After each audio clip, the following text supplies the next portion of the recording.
ಮಾಡ್ಬೋದಾ? ಹಾಂ ಸರ್. ಎಲ್ಲರಿಗೂ ನನ್ನ ನಮಸ್ಕಾರಗಳು. ಈ ದಿನ ಭಾಳ ಅತ್ಯಂತ ಸಂತೋಷದ ವಿಚಾರ.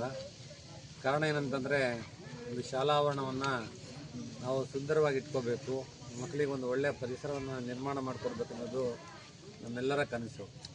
ಆ ಒಂದು ದಿಸೆಯಲ್ಲಿ ತಾಯಿ ಹೆಸರಿನಲ್ಲಿ ಒಂದು ಗಿಡ ನೆಡುವ ಕಾರ್ಯಕ್ರಮವನ್ನು ನಾವು ವಿಶೇಷವಾಗಿ ಹಮ್ಮಿಕೊಂಡಿದ್ದು. ಅದರಲ್ಲೂ ವಿಶೇಷವಾಗಿ ಈ ಹೊನ್ನನಾಯಕನಹಳ್ಳಿ ಗ್ರಾಮದಲ್ಲಿ ನಮಗೆ ಅತ್ಯುತ್ತಮವಾದಂಥ ಸ್ಪಂದನೆ ಸಿಕ್ಕಿದೆ.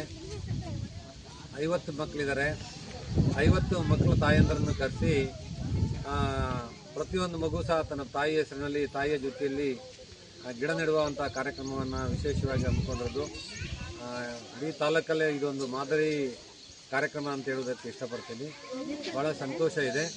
ಆ ಮುಖಾಂತರ ತಮ್ಮ ತಾಯಿಯನ್ನು ಯಾವ ರೀತಿ ಮಕ್ಕಳು ಪ್ರೀತಿ ಮಾಡ್ತಾರೋ, ತಾವು ನೆಡುವಂಥ ಗಿಡವನ್ನು ಅದೇ ರೀತಿ ಪ್ರೀತಿ ಮಾಡಬೇಕು, ಅದನ್ನು ಬೆಳೆಸಬೇಕು.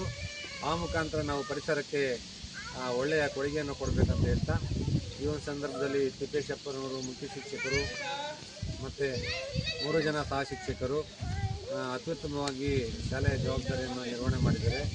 ಶಾಲಾ ಸ್ವಚ್ಛತೆಯನ್ನು ಚೆನ್ನಾಗಿ ಮೇಂಟೈನ್ ಮಾಡಿದ್ದಾರೆ. ಮಕ್ಕಳೆಲ್ಲರಿಗೂ ಒಂದು ವಿಶೇಷವಾಗಿ ಒಂದು ಗ್ರೀನ್ ಟ್ರ್ಯಾಕ್ ಶೂಟನ್ನು ಕೊಡಿಸೋದ್ರ ಮುಖಾಂತರ ಇಕೋ ಫ್ರೆಂಡ್ಲಿಯಾಗಿ ಕಾಣ್ತಾ ಇದ್ದಾರೆ. ಇದೆಲ್ಲ ಒಂದು ಒಳ್ಳೆಯ ಶಾಲೆಯ ಬೆಳವಣಿಗೆ ಅಂತ ಹೇಳೋದಕ್ಕೆ ಈ ಮುಖಾಂತರ ಇಷ್ಟಪಡ್ತೀನಿ.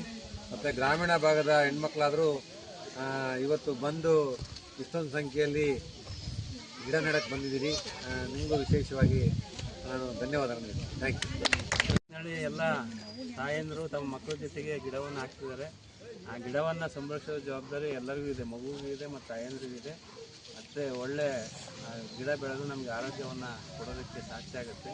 ಒಳ್ಳೆಯ ಎಲ್ಲ ತಂಡ ರೆಡಿಯಾಗಿಬಿಟ್ಟು ಮುಖ್ಯ ಶಿಕ್ಷಕರು ಮತ್ತು ಶಿಕ್ಷಕರು ವ್ಯವಸ್ಥೆ ಮಾಡಿದ್ದಾರೆ. ಈ ಗಿಡವನ್ನು ಸರಿಯಾಗಿ ನಮಗೆ ನೋಡ್ಕೊಂಡ್ರೆ ನಮ್ಮ ಇಲಾಖೆಗೆ ಹೆಚ್ಚಿನ ಸಹಕಾರ ಸಿಗುತ್ತೆ ಅಂತ ಹೇಳ್ತಾರೆ.